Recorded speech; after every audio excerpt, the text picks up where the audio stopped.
미군이 이제 전장 속에서 그 험비가 이제 문제가 생겨서 모든 차량이 정지한 상태에서 험비를 수리하는데 산꼭대기에서 총알 한 발이 날아왔습니다. 12mm 탄환이 날아왔는데 지휘관이 이제 망원경으로 정확한 위치를 잡습니다. 그리고 본부에다가 무전으로다가 표적을 알려주는데 F-16이 떴습니다. F-16이 떠서 그 알려주는 그 표적지에다가 수십억짜리 로켓포를 8방을 날려서 그 지역을 초토화시킵니다. 총알 한 방 날아왔는데 한 방 값이 3,400원 정도 한다네요. 싸게는 2,300원, 비싸게는 3,400원 정도 한다는데 겨우 5,000원도 안 되는 거 한 방 날아왔다고 수십억짜리 포탄을 거기다가 쏴서 완전히 그 적 진지를 초토화시킵니다. 대단하죠. 그러니까 천족인 것 같습니다. 신명기 32장 10절에 보면 여호와 하나님께서 거친 광야에서 나를 찾으신다 하는 겁니다. 그리고 그 팔로 날 안으시고 감싸 돌보시면서 마치 여러분 다 눈꺼풀 있잖아요. 그죠? 눈꺼풀로 그 눈동자를 보호함같이 나를 보호하신다 하는 겁니다. 스가랴서 2장 8절에 보면 성도 하나하나를 핍박하고 박해하는 것은 하나님의 눈동자를 찌르려고 달려드는 것과 같다는 거예요. 자, 그래서 하나님께서는 하나님의 백성을 눈동자와 같이 적자와 같이 지켜주신다 말씀하십니다. 마태복음에는 나와 있지 않지만은 누가복음에 보면 예수님께서 그 겟세마네 동산에서 이제 베드로에게 당부하시는 말씀이 있습니다. 누가복음 22장 31절 32절에 보면 시몬아 보라 사단이 너희를 밀가불듯 하려고 청구하였으나 그러나 내가 너를 위하여 내 믿음이 떨어지지 않기를 기도하였으니 너는 돌이킨 후에 내 형제를 굳게 하라 말씀하십니다. 사단이 베드로를 시험하려고 하나님께 요구했다는 거예요. 그래서 베드로가 어떻게 되죠? 이 시험에서 이제 넘어지게 됩니다. 그 넘어진 베드로의 신앙을 굳게 세우기 위해서 예수님이 찾아가십니다. 그리고 그의 신앙을 다시 올곧게 세워주십니다. 이렇게 말씀하시네요. 요한의 아들 시몬아 내가 나를 사랑하느냐 하니 베드로가 주님 모든 것을 아시오매 내가 주님을 사랑하는 줄을 주께서 아시나이다. 주님이 베드로에게 내 양을 먹여라, 내 양을 치라, 내 양을 먹이라 말씀하십니다. 여러분 우리가 연약해서 죄를 지을 수 있는 가능성이 100%라는 겁니다. 죄를 짓는 것은 잘못된 것이지만 더 큰 잘못이 뭐냐면 그 죄를 회개하지 않고 계속 그 죄악된 길로 가는 거예요. 우리 삶에는 죄를 짓고 그 죄를 하나님께 고백해서 용서받을 수 있는 길이 있는 겁니다. 혹 예수님을 부인하고 예수님을 저주하는 자리에 들어갔었을지라도 회개하면 하나님이 용서해 주신다는 겁니다. 문제는 죄를 짓고 회개하지 않으면 그 회개하지 않은 죄가 결국은 화가 돼서 나를 삼키게 된다 하는 겁니다. 자, 구약의 율법을 어긴 사람들이 있습니다. 그런데 그 자기 자신의 죄를 감추기에 급급합니다. 회개하지 않네요. 그러면 2명이나 3명의 증인을 세워서 그 증언만으로도 가차없이 사형을 시켰다는 겁니다. 그런데 불신앙으로 하나님의 아들이신 그리스도를 짓밟고 우리를 거룩하게 하는 그리스도의 언약의 피를 부정할 뿐만 아니라 성령을 모독하는 죄는 용서하심을 받지 못한다 하는 겁니다. 자, 우리가 다 양심이 있죠. 양심의 가책을 느끼면서 그 양심의 가책이 반드시 어떻게 해요? 회개로 이어지게 해야 되는 거예요. 회개. 양심의 가책만 느끼고 회개하지 않으면 오늘의 가룟유다가 되는 겁니다. 우리가 우리 속에 있는 죄를 회개하지 않으면 하나님은 우리를 원수로 여기십니다. 히브리서 10장 30절에 원수 갚는 것이 내게 있으니 내가 갚으리라 하시고 또다시 주께서 그의 백성을 심판하리라 말씀하신 것을 우리가 아노라 말씀하십니다. 자, 백성들이 예수 그리스도를 십자가에 못 박으라고 강요하고 격분하여 난동을 부리는데 그 배후에는 누가 있는가 하면 대제사장 그리고 사내들인이 있는 겁니다. 이들은 나라의 어른이라 하는 겁니다.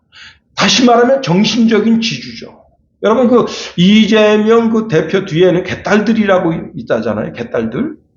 그 개딸들이 뭐 24만 명 정도 된다는 분도 있고요. 적게는 한 2만 명 정도가 된다는 분들이 있는데 그분들이 이재명이 가는 곳곳마다 나타나서 이재명 그렇게 하잖아요. 그런데 이제 얼마 안 있으면 이재명 씨에 대한 재판 결과가 나오게 될 겁니다.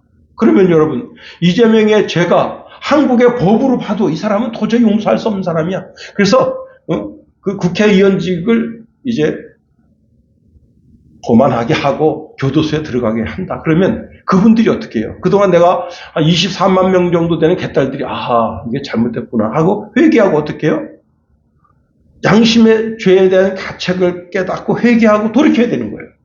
돌이키지 않고 계속 그 자리에 머물러 있으면 어떻게 되는 거예요? 거기에 시대한 심판이 있다는 거예요. 자, 다시 말하면 이 나라의 지도자들, 정신적인 지도자들, 사회적인 지도자들, 소위 선생이라고 불리는 자들이 잘못하면 나중에 알게 되는 거예요. 이 사내들이 우리를 속여서 이렇게 하나님의 아들이신 예수 그리스도를 십자가에 못 박게 했구나. 그러면 어떻게 되는 거예요? 회개해야 되는 거예요. 여러분 그 사도행전에 가보면 어떤 일이 벌어지죠? 제사장 무리도 회개하고 있습니다. 그 백성들이 자기 자신의 죄를 회개하고 예루살렘 교회에 모여서 날마다 떡을 떼면서 교제하면서 하나님의 말씀을 듣습니다. 다시 말하면 영적인 자리로 자꾸 나아가야 되는 거예요. 그럼에도 불구하고 이때 당시에 사내들인 공회, 특히 이제 대제사장의 말은 곧 하나님의 말씀과 같다는 겁니다. 그 권위가 오늘날 여러분 그 천주교 교황의 말이 어떻습니까? 성경 위에 있잖아요. 자, 그러면 이 사내들인 공의회, 그 가운데 특별히 대제사장들의 그 말의 권위가 왜 하나님 말씀 위에 서게 됐느냐? 그때 당시에 유대교는 장로들의 유전, 즉 말로서 전해오는 구전이 있습니다. 성경의 율법이 구두로 전승되면서 설명되어지고 붙여지면서 방대하게 됐습니다. 이것은 모세로부터 직접 구전되어서 대대로 전승된 불문율인데, 자, 그런데 시대를 거쳐오면서 이 율법에 대한 해석을, 새로운 해석을 하게 됐습니다. 근데 새로운 해석을 하게 될 때 그때 새로운 교훈이 적용됐다는 거예요. 자, 사회 정서의 추이에 따라서 점점 증가하게 되면서 막대한 분량의 해설집이 나오게 됐습니다. 문제는 바리새인들이나 서기관들 그리고 이제 이 제사장들이 대제사장들이 우리가 지금 모세오경 그다음에 구약 성경을 가지고 있잖아요. 이 성경에 대한 말씀을 이게 오리지널 말씀이잖아요. 오리지널 말씀을 중요시 여기는 것이 아니라 이 말씀을 해석한 해설집을 중요시하는 거예요. 그래서 성경 말씀과 그 다음에 이제 해설집의 말씀이 두 개가 부딪힐 경우가 있으면 성경 말씀을 버리고 해설집의 말씀을 우선시했다는 거예요. 그럼 이 해설집의 말씀이 뭐예요? 해석이죠, 해석. 누구의 해석이에요? 당시 그래도 성경적 권위를 가지고 있다고 하는 서기관들, 또 대제사장들, 이런 사람들의 해석이에요. 그 해석을 성경 말씀 위에 올려놓게 됐다 하는 겁니다. 자, 그래서 예수님은 이들을 향해서 마태복음 15장 6절에 너희 유전으로 하나님의 말씀을 폐하는도다 말씀했다는 겁니다. 다시 말하면 성경의 도덕적, 윤리적 의무의 요구보다 유전이 규정하고 있는 사소한 일을 강조하면서 전적으로 형식주의에 빠지게 됐다 하는 거예요. 그러나 예수님 당시의 대제사장의 명령은 하나님의 명령보다도 더 위에 있어서 결국은 이들이 바라바를 석방하는데 도움을 주게 됐는데 그 뒤에는 다분히 사내들인 공의회가 있었다 하는 거예요. 이런 배경 속에서 우리가 오늘 본문에 있는 말씀을 통해서 몇 가지로 한번 살펴보려고 하는 겁니다. 자, 첫 번째는요. 당시 유대인의 의견에 따라 6월절에는 한 사람의 죄수를 놓아주는 로마 총독에게 전례가 있었다 하는 거예요. 여러분 15절 다 같이 한번 읽어볼까요? 15절 시작. 명절이 되면 총독이 우리의 청원대로 죄수 한 사람을 여러분 이게 뭐냐면 여러분 3.1절 특사 있죠. 그죠? 광복절 특사가 있고요. 그 다음에 이제 성탄절 특사 또 신년 특사가 있을 수 있고요. 설날 특사가 있을 수 있습니다. 그때는 특별히 죄를 감해서 이 사람을 풀어주는 거야. 모범수들을. 자, 명절을 맞아서 죄수 하나 풀어주면 명절의 기쁨도 더하게 되는 겁니다. 이 죄수가 모범수이고 여러 사람이 알듯이 좀 억울하게 교도소에 들어갔다. 그래서 그 사람이 석방되면 그 기쁨을 그 가족만 누리는 것이 아니라 그 공동체 전체가 그 사람 참 그때 좀 약간 희생양이었지. 근데 이번에 풀려났다. 여러분 그 작년인가요? 작년에 한 모범수가 풀려났습니다. 15년 언도를 받고 교도소 생활했는데 4년 감형받고 풀려난 거예요. 깜짝 놀랐습니다. 이 사람이 무슨 죄를 저질렀냐? 유아 성폭행범이에요. 그런데 교도소에서는 아주 착실하게 생활한 거야. 그래서 그 사람이 풀려난 거예요. 난리 났습니다. 아니 그 주변에 있는 어린이집 보내는 애기 엄마들, 유치원 보내는 애기 엄마들, 그 다음에 초등학교 1, 3, 4 보내는 애기 엄마들 얼마나 떨겠어요. 모범수라고 그래서 이게 모범소 소장이 보기에는 착할 수도 있지만 그죠? 그런데 모든 그 지역 사회 주민들은 다 떠는 거예요. 그래가지고 막 거기 가서 막 데모하고 그랬는데 국가에서 다시 집어넣는다 했는데 넣는지 안 넣는지는 모르겠어요. 자, 그런데 여러분, 자, 어쨌거나 이 교도소 생활하고 있는데 로마 식민지 정책에 호의적인 태도로 유대인의 악감정을 풀어주기 위해서 이제 이런 명절 때 유명한 죄수 하나를 풀어주는 그런 이제 특사로 풀어주는 그런 프로그램이 있었다 하는 겁니다. 근데 여러분 잘 보세요. 이 빌라도가 풀어줄 수 있는 죄수는 딱 한 명뿐이다. 아니 사내들인 공의회가 자기 힘을 다 동원해서 풀어줄 수 있는 사람이 겨우 한 명이라는 겁니다. 최근에 이제 우크라이나에 있는 북한군 포로 1명을 대한민국에 이제 데려오려고 합니다. 다른 한 명은요, 마음이 지금 한국으로 기울어졌는데 한국으로 45% 정도 기울어졌대요, 자기가.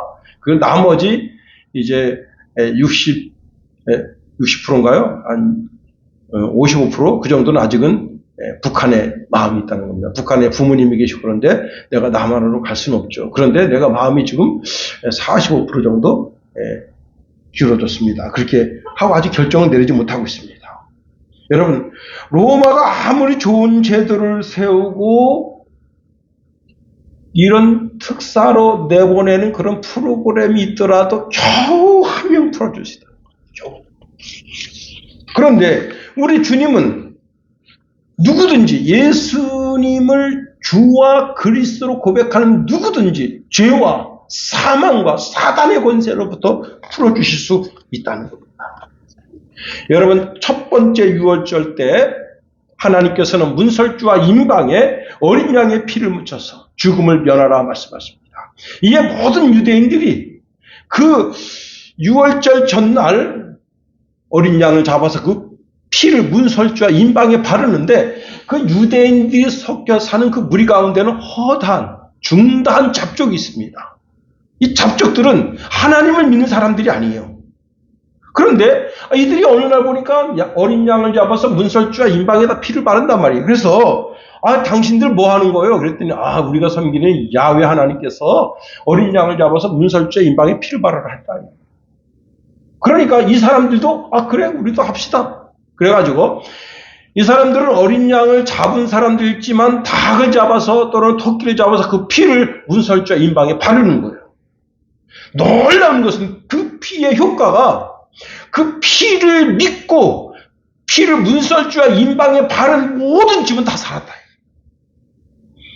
우리의 유월절 대신 어린 양 대신 예수님을 믿고 그 보혈의 피를 우리 마음에 뿌리면 누구든지 그 피뿌림을 통해서 구원하심을 허락해 주신다.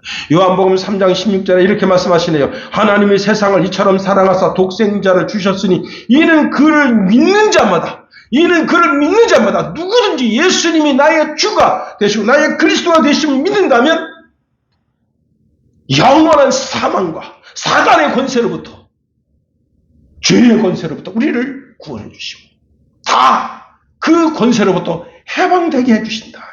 로마서 5장 8절에 보니까 우리가 아직 죄인 되었을 때에 그리스도께서 우리를 위하여 죽으심으로 하나님께서 우리에 대한 자기의 사랑을 확정하셨다 말씀하십니다. 그렇습니다. 우리가 과거에 어떤 사람이냐, 이 세상 풍습을 따르고 마귀가 나의 주인 줄 알고 따르고 마귀 영의 지배를 받던 사람들이다. 내 마음에 육체의 욕심이 있어서 그 육체의 욕심이 원하는 대로 행동했던 사람들이다. 결국은 하나님의 진노 아래에 있는 그런 존재들이었는데 우리가 복음을 깨닫고 그 하나님의 긍휼이 풍성하신 사랑으로 말미암아 우리가 살게 됐다는 겁니다. 여러분, 우리 주님은 누구든지 예수님을 주와 그리스도로 고백하는 사람은 다 구원하신다. 여러분, 지금 지옥은 10,000원이라 하는 거예요. 근데 천국은 빈자리가 너무 많다. 그러니 이 땅에 지옥불을 향하여 달려가고 있는 그들에게 천국 문이 있음을 알려줘야 돼요. 구원의 문이 있음을 알려줘야 돼요. 예수 믿고 사는 길이 있다는 사실을 알려줘야 되는 겁니다. 자, 오늘 두 번째 본문에 보면 바라바라는 사람이 나오는데 이 사람은요, 본래는 이름이 예수 바라바입니다. 시대적 영웅이죠. 16절에 이렇게 말씀하고 있네요. 그때에 바라바라 하는 유명한 죄수가 있는데, 오늘 본문에 보면 참 의외의 인물이죠. 의외의 인물인데, 당시 유대인들은 누구나 알고 있는 그런 사람입니다. 이름이 바라바입니다. 우리는 잘 인정하지 않는 하위 그룹에 속하는 헬러 사본이 있는데, 아도사본과 시리아역 그리고 고대 문헌에 보면 바라바의 이름을 명시하고 있습니다. 그 바라바 이름이 뭐냐면 예수 바라바입니다. 자, 근데 오늘 본문에는 바라바로만 적고 있죠. 왜 예수라는 단어를 삭제하고 바라바로만 적고 있는가 하면, 여러분, 당시 정말 존경받고 사랑받던, 그리고 모함을 받아서 사형 언도를 받은 빌라도의 법정에 서신 예수님과 혼돈될까봐 이 사람 이름에서 예수라는 단어를 빼고 그냥 바라바라고만 적고 있고, 17절에 보면 예수님을 그리스도라 하는 예수라 그렇게 적고 있다는 사실입니다. 이 바라바라는 말뜻은요, 바르아바인데 아비의 아들, 아버지의 아들이라는 뜻이고, 랍비의 아들이라는 뜻이고, 마귀의 아들이라는 뜻을 가지고 있어서 적그리스도를 상징한다는 겁니다. 오늘 성경 말씀에도 보면 그때에 바라바라는 하는 유명한 죄수가 있었다인데, 유명하다라고 하는 말은 탁월하다, 눈에 뜨이는 그런 뜻인데, 이 사람이 이렇게 모든 사람들에게로부터 유명을 얻게 된, 오늘날로 말하면 스타가 된 그 배경에는 이 사람이 악명 높은 강도였다는 겁니다. 자, 사실 바라바는 평범한 죄수가 아니었다는 거예요. 마가복음 15장 7절에 보면 밀란을 꾸미고 이 밀란에 살인하고 포박된 자 중에 바라바라 하는 자가 있었는데, 누가복음 23장 19절에 보면 이 바라바는 성중에서 일어난 밀란과 살인으로 말미암아 옥에 갇힌 자라. 요한복음 18장 40절에도 보면 그들이 또 소리질러 이르되 이 사람이 아니라 바라바라 하니 바라바는 강도였다라 말씀하고 있습니다. 그런데 이 바라바가 단순한 강도가 아니었다는 거예요. 오늘날로 말하면 홍길동이지. 의적 홍길동. 왜 홍길동이 의적이 된 거예요? 여러분, 영국으로 말하면 로빈훗입니다. 자, 그때 당시에 귀족들의 재산을 뺏어서 가난한 사람들에 나눠주는 거예요. 근데 귀족들은 막 죽이기도 해. 그러면 여러분, 밑에 이 서민들을 바라볼 때 어떻게? 영웅이잖아. 옛날에 여러분 이름을 잊어버렸네. 그 사람이 강남에 있는 고급집만 터는 거예요. 고급집만. 뭐 장관집을 털어. 그럼 장관이 자기가 재산 털려도 찍소리 못 하는 거야. 왜? 그동안 부정축제한 곳이 있어가지고 이게 들통나면 자기가 명예가 실추되거든. 그래서 털렸어도 말을 못해. 그래가지고 큰 부잣집만 터는데 이 사람이 이제 나중에 어떻게 했냐면 그 돈을 조금 자기가 턴 것에 정말 세 발의 피도 안 되는 돈이에요. 그런 돈을 불쌍한 사람한테 놀아줄 거야. 그랬더니 의적이 된 거야. 홍길동이 별다를 것 같아요? 응? 아니, 로빈훗이 별다를 것 같냐고. 어쨌거나 뭐 하는 사람이요? 강도잖아. 응? 물론 뭐 그렇게 해서 사회정의를 실현한다 하지만, 그러니까 이 바라바는 평범한 그런 강도가 아닙니다. 이 바라바는 자기가 이제 강도짓을 저지르는데, 그 강도짓을 저지르는 그 이면에 보면 사회적으로 미움을 받고 있었던 사람들, 그런 사람들을 터는 거예요. 뭐 세리장집, 그 다음에 그 동네에 아주 잔인고비 같은 사람, 이런 사람들 돈을 털어서 그리고 죽이기도 하는 거예요. 그런데 이 사람이요, 열심당원일 가능성이 높다는 겁니다. 그러니까 유대 전역으로 게릴라전을 통해서 반란과 유혈 사태를 일으키는 주범이다 하는 겁니다. 거기에다가 자기가 열심당원이에요. 다 독립군이라면 독립군. 우리나라 지금 유대라고 하는 나라를 독립시켜야 되겠다 이거야. 그래서 누구를 사는 거예요? 로마 관계자들. 털어. 그리고 살인도 해. 그렇게 하고 그 돈을 털어서 자기가 쓰고 부하들에게 놀아줘. 그러니까 강도이면서 그때 당시에 많은 사람들의 지지를 받으면서 강도이면서 영웅적 추앙을 받는 그런 인물이었다는 겁니다. 근데 빌라도가 물었어요. 17절에 너희는 내가 누구를 너희에게 놓아주기를 원하느냐? 예수 바라바냐? 그리스도라 하는 예수냐라고 물었습니다. 여러분, 그때 뒤에 누가 있었다 그랬어요? 하나님의 말씀의 권위 위에 서 있는 사내들인 뒤에 누가요? 대제사장. 그들이 바라바를 요구하라. 예수 바라바를 요구하라. 그래서 결국은 여러분, 한 시대의 영웅으로 추대되던 예수 바라바를 풀어주게 되고, 그리고 예수님은 처형당하게 됐다 하는 겁니다. 여러분, 지금 이 현장에 있어서 여러분은 누구를 선택하시겠는가 하는 겁니다. 사내들인이 만들어낸 시대적 영웅을 선택하겠는가, 아니면 그리스도이신 예수를 선택하겠는가 하는 겁니다.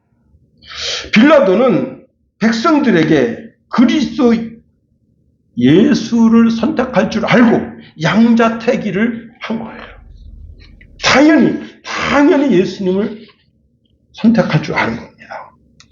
그런데 빌라도가 그렇게 선택하게 된 이면에 제가 지난주에도 말씀드렸죠. 빌라도는 예수님의 초기 사역 때부터 계속 세장을 보내는 겁니다. 왜냐하면 예수님에게만 보내는 게 아니에요. 어떤 작은 모임이라도 그런 모든 모임에 다 여러분 우리가 점심 식사하면서 이제 화해의 장비에 대한 그런 이야기를 나눴습니다. 그 화해의 장비가 거기에 이렇게 내 휴대폰이 닿아서 통화가 되면 거기서부터 뚫고 들어와서 내 있는 정보를 싹 빼내가는 거예요. 그런 것처럼 모든 모임에 이게 유대 땅, 그 사마리아 땅, 갈릴리아 땅, 그 빌라도의 통치가 미치는 모든 지역에 다 세작들이 나와 있어요. 그래서 나라가 지금 어떤 변란이 일어날까봐 다 노심초사하는 거예요. 그 생기면 어떻게 되는 거예요? 즉시 군대를 보내가지고 그거 아주 짓이겨버리는 겁니다. 자, 그래서 이 빌라도는 예수님이 이제 사역하시는 그 사역 속에 언제든지 그 세장을 보내서 그 예수님의 설교를 썸머리하게 됩니다. 다 해서 보고 가는 거예요. 그래서 빌라도는 예수님 모르고 있던 사람이 아닙니다. 예수님 잘 알고 있었어요. 이 사람은 죄를 질 만한 사람이 아니다. 내가 3년 반 동안 겪어본 그 예수는 정말 의로운 사람이다. 그래서 내가 이방인으로서 지금 그 로마의 총독으로 와 있는 내가 느끼기에도 의인이라면 모든 유대인들이 갈릴리 사람들이 사마리아 사람 이 사람을 의인이라고 생각하고 이 사람을 선택하게 될 것이라고 하는 생각 속에서 누구를 택하겠느냐?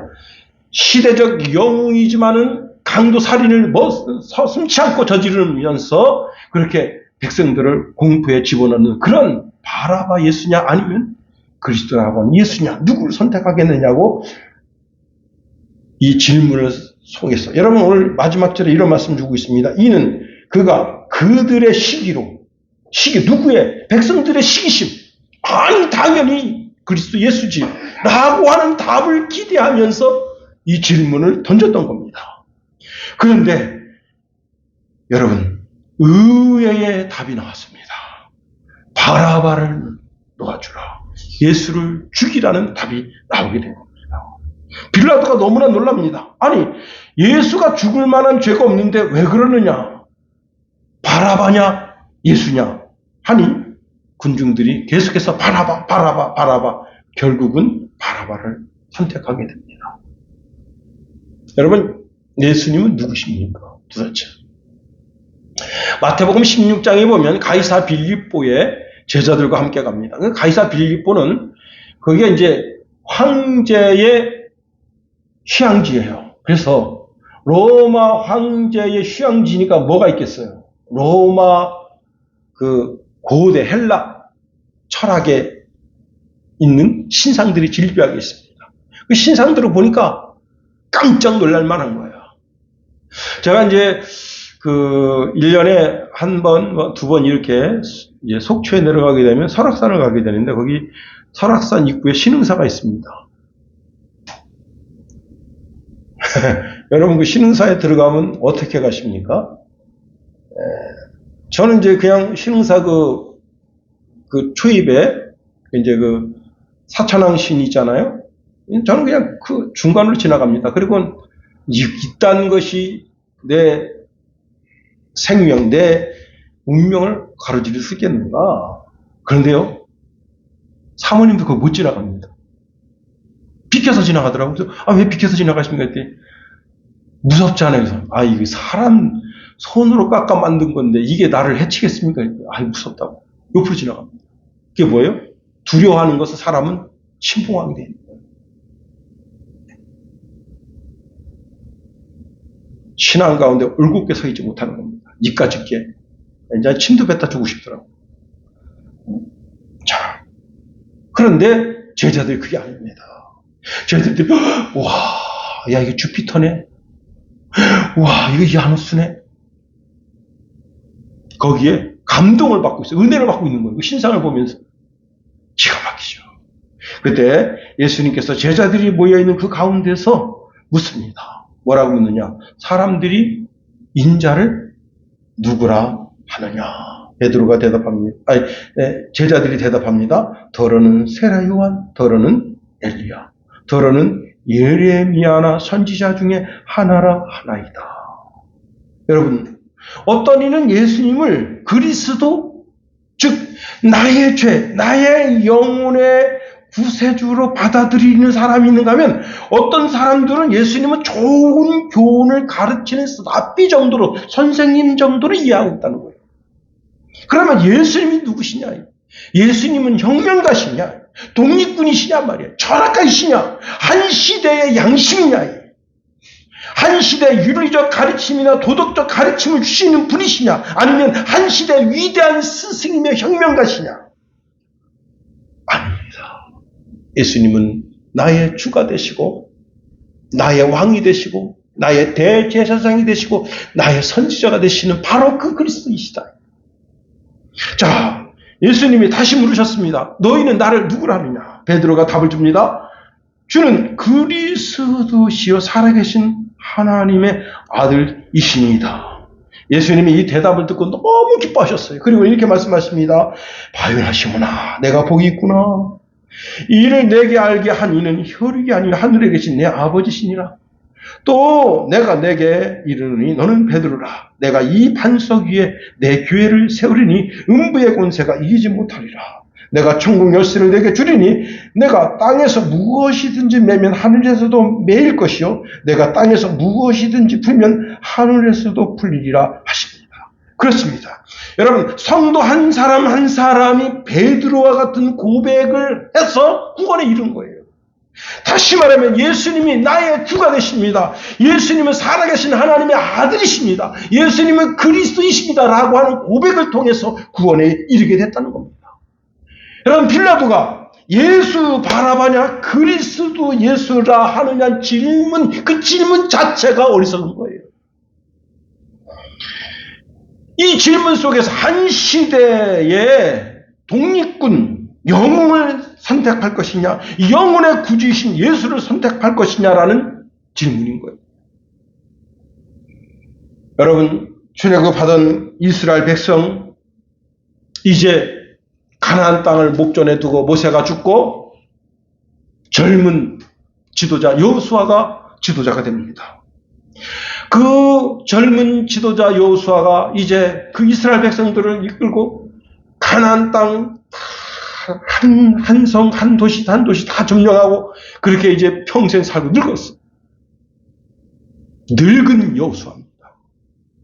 그런데 그 늙은 여호수아가 백성들을 보니까 이 백성들이 그 지역 토촉 신앙, 바알신을 섬기던 사람들이 이스라엘 군대가 와서 그 바알신전에 들어가서 보고 우와,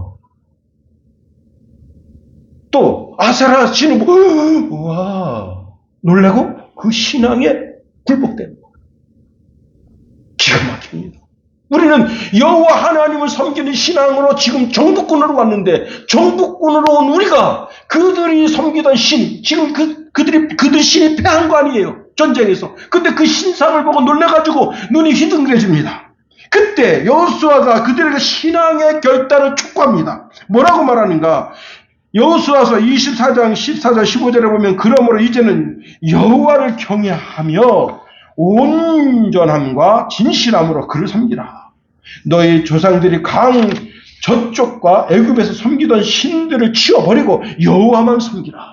만일 여호와를 섬기는 것이 너희에게 좋지 않게 보이거든 너희 조상들이 강 저쪽에서 섬기던 신들이든지 또는 너희가 거주하는 땅에 있는 아모리 족속의 신들이든지 너희가 섬길 자를 오늘 택하라. 오직 나와 내 집은 여호와만 섬기겠노라 말씀합니다. 여러분, 출애굽하면서 그들이 주변 국가의 그 우상에 자기 마음이 동화되면서 그 신앙이 다 무너져가는 거예요. 다 옆에가는 신앙을 보게 되는 거예요. 그래서 결단하라. 지금 지금 신앙을 결단하라. 오직 여호와 하나님만 섬기겠다고 하는 신앙의 결단을 내놓으라. 그리스도냐 바라바, 예수 바라바냐 아니면 그리스도라는 예수냐. 신앙의 결단을 하라. 여러분, 옛날에 금성 텔레비전 거기에 선전 로고가 있었어요. 한 번 선택이 10년을 좌우합니다. 그런데 신앙의 선택은 평생을 좌우하는 것이 아닙니다. 영혼을 영원히 사는 삶을 좌우하는 거예요. 여러분, 많은 사람들이 자신의 진로를 놓고 선택합니다. 아주 똑똑한 젊은이가 있어요. 제가 우리 김선혜 사모한테 들은 이야기인데 머리가 천재예요. 자격증이 많아요. 미용 자격증, 그다음 미술 선생님 자격증, 변호사 자격증, 의사, 회계사. 머리가 똑똑하니까 여러 자격증을 가지고 안 해본 것이 없어요. 그런데 문제는 뭐냐면 전문성이 없는 거예요. 우리는 이 세상 살면서 그렇게 선택하며 살 수 있어요. 그러나 신앙은 그게 아닙니다. 우리가 예수님을 선택하는 것은 그분만이 그리스도이시기 때문인 거예요.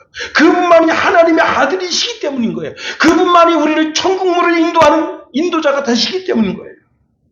그분만이 천국으로 가는 길이다. 그러니 그리스도를 선택하는 것은 영원성이다. 영원성. 우리가 현재의 선택이 현재의 선택으로만 끝나는 것이 아니라 영원으로 이어지는 것이다. 그러니 우리의 생명과 관계된 것을 소홀히 여기면 안 되는 거예요. 여러분, 저도 이제 우리 집사람하고 이런저런 이야기하면서 여보, 당신은 어떤 사람이 이뻐? 멋있어? 제가 옛날에 이효리 씨 이쁘다. 참 이쁘다. 근데 그 이효리 씨가 잡하더라고요. 그래서 그다음부터는 우리 집사람, 당신은 누가 좋아? 근데 누군지 이름 잃어버렸어요. 그 남자가 그 스크린에 나오면 그냥 하고 그냥 입 딱 벌리고 쳐다봅니다. 아니, 남편을 쳐다봐야지. 여러분, 그와 마찬가지로 우리가 이 세상에 여러분, 내가 좋아하는 그런 탤런트가 있을 수 있고 내가 스타처럼 여기는 사람이 있을 수 있습니다. 그러나 내 영혼의 스타는 오직 예수님뿐이다.